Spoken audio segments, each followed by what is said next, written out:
আজকের আগ পর্যন্ত এই দেশের নাগরিকরা সমন্বিতভাবে ইরানকে সমর্থন করেছে।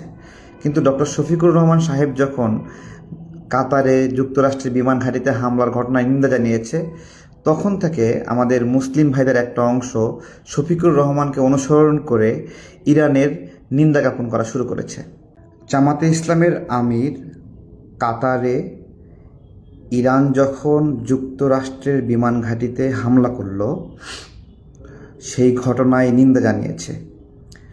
যুক্তরাষ্ট্রের বিমান ঘাঁটিতে হামলাকে তিনি উল্লেখ করেছেন যে ভাইয়ের রক্তে অন্য ভাই গোসল করুক, এটা আমরা চাই না।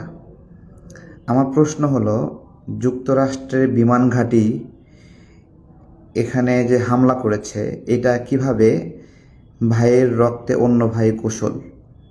এটা হলো আমার সহজ প্রশ্ন।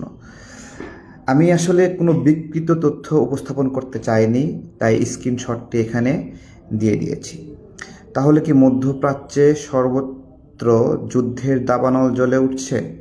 এতে কার লাভ কার ক্ষতি? মুসলিম বিশ্বের নেতৃবৃন্দকে জটিল এই সময়ে সঠিক কৌশল অবলম্বন না করলে হয়তো মূল্য পরিশোধ হবে অনেক বিশাল। সবাইকে দায়িত্বশীল ভূমিকা পালন করতে হবে, এর কোনো বিকল্প নাই।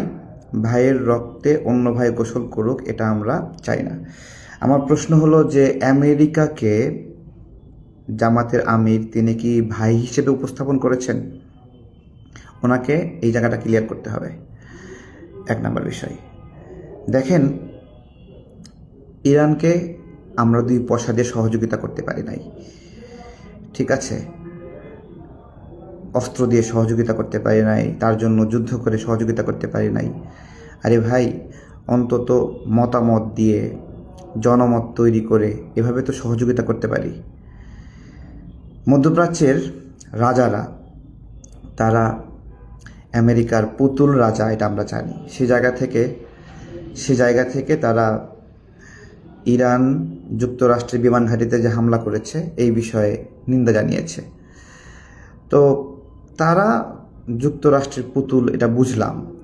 ডক্টর শফিকুর রহমান সাহেব, আপনি এই নিন্দা কেন জানালেন? আমার প্রশ্ন। আমি একটা তথ্য আমার কাছে আছে, যেটা আমরা গণমাধ্যম থেকে পড়েছি।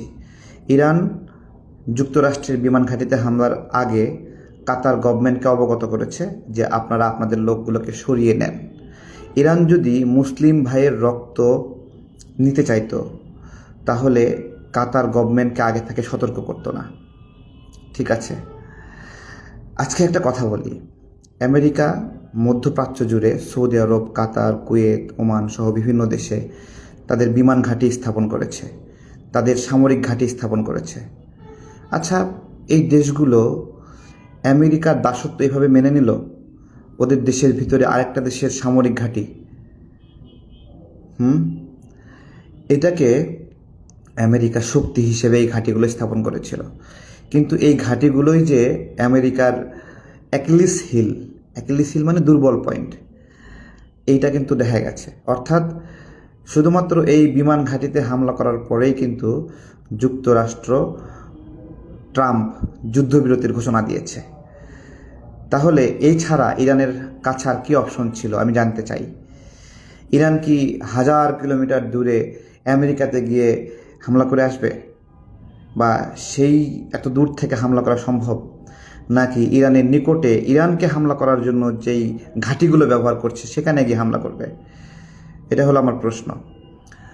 তো হরমুজ প্রণালী নিয়ে কথা বলি একটু, যে ইরান যুক্তরাষ্ট্র ইসরায়েল যুদ্ধে হরমুজ প্রণালী একটা গুরুত্বপূর্ণ ফ্যাক্টর হয়ে দাঁড়িয়েছে। যেই পশ্চিমা দেশগুলো উস্কানি দিচ্ছিল যুদ্ধের জন্য, এই হরমুজ প্রণালী ইরানের একটা শক্তি। এই হরমুজ প্রণালী বন্ধ করার পরে আপনার হলো পশ্চিমা দেশগুলো বলছে আর যুদ্ধ চায় না, কারণ খাওয়া বন্ধ হয়ে যাবে। তো এই আর কি বিষয়। আমার আজকের আগ পর্যন্ত এই দেশের নাগরিকরা সমন্বিতভাবে ইরানকে সমর্থন করেছে। কিন্তু ডক্টর শফিকুর রহমান সাহেব যখন কাতারে যুক্তরাষ্ট্রের বিমান ঘাঁটিতে হামলার ঘটনায় নিন্দা জানিয়েছে, তখন থেকে আমাদের মুসলিম ভাইদের একটা অংশ শফিকুর রহমানকে অনুসরণ করে ইরানের নিন্দা জ্ঞাপন করা শুরু করেছে।